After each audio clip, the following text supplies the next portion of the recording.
Hi, my name is Amy Smart, and you're on the Solvers channel for Hitachi Cooling and Heating Professionals. Welcome.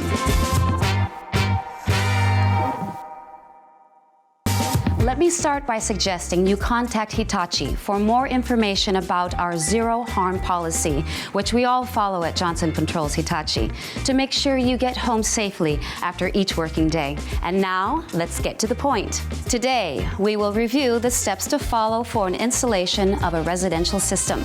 Not only will we see the steps to follow, but we will also give you some of the tips that can be useful with R32. The tools for an R32 installation are practically the same as for a R410A. However, we must always check that the tools we are going to use are rated for use with R32. For the unit to function correctly, it is essential to have the right tools in optimal conditions, whether for installation, maintenance, or repairs. Before choosing the tools, we must check the installation location and the unit that we are going to install. In this case, we are going to install a one-to-one residential system with a split indoor unit. This means that I will need the following tools: the certified digital pressure gauge, flaring tools, pipe cutter, reamer, set of spanners, torque wrench, screwdrivers, pressure regulator, nitrogen bottle, leakage tester, vacuum pump, and vacuum gauge. The vacuum pump and the pressure gauge with which we are going to use must be certified to work with R32, since its pressure is higher than that of the R410A. And of course, we must not forget about safety: gloves, goggles, and suitable shoes.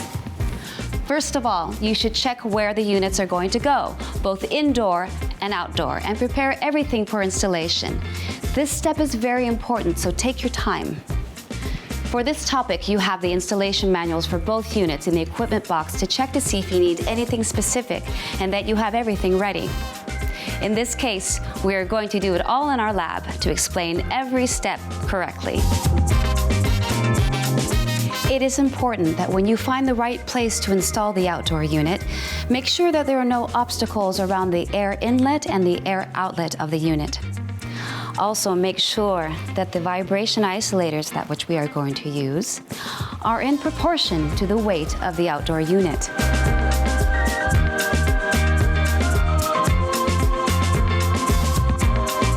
Once we have placed the outdoor unit, we are going to connect the refrigeration system.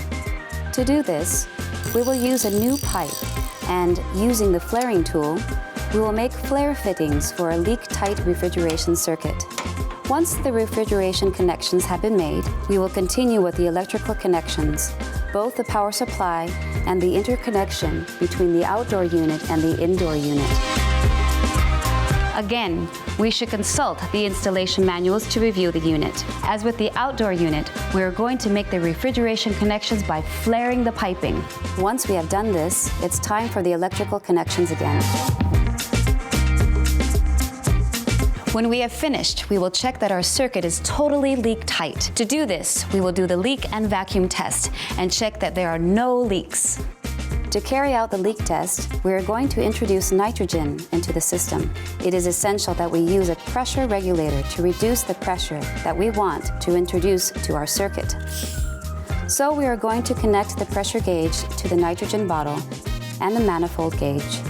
We regulate the pressure to 41.5 kilos on the pressure regulator so that no more pressure is introduced into the cooling system. Once we have adjusted the pressure regulator, we open the manifold gauge and allow the nitrogen to enter our unit.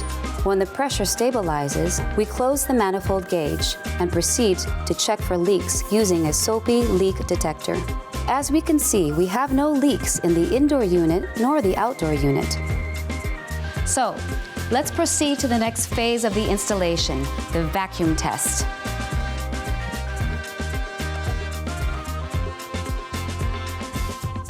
For this, the first thing we are going to have to do is to discharge the nitrogen from the pipes.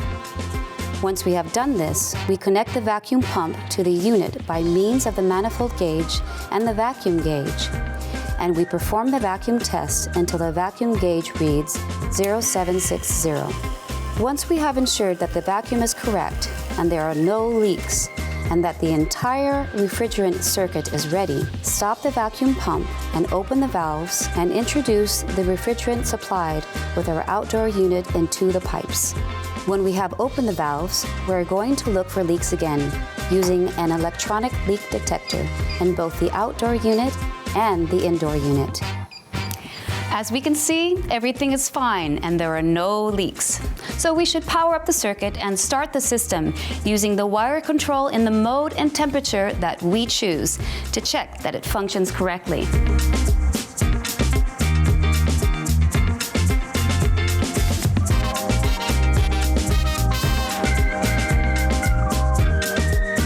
Before we finish, let me remind you that the maintenance of the R32 equipment is very important. It doesn't differ much from what was required before.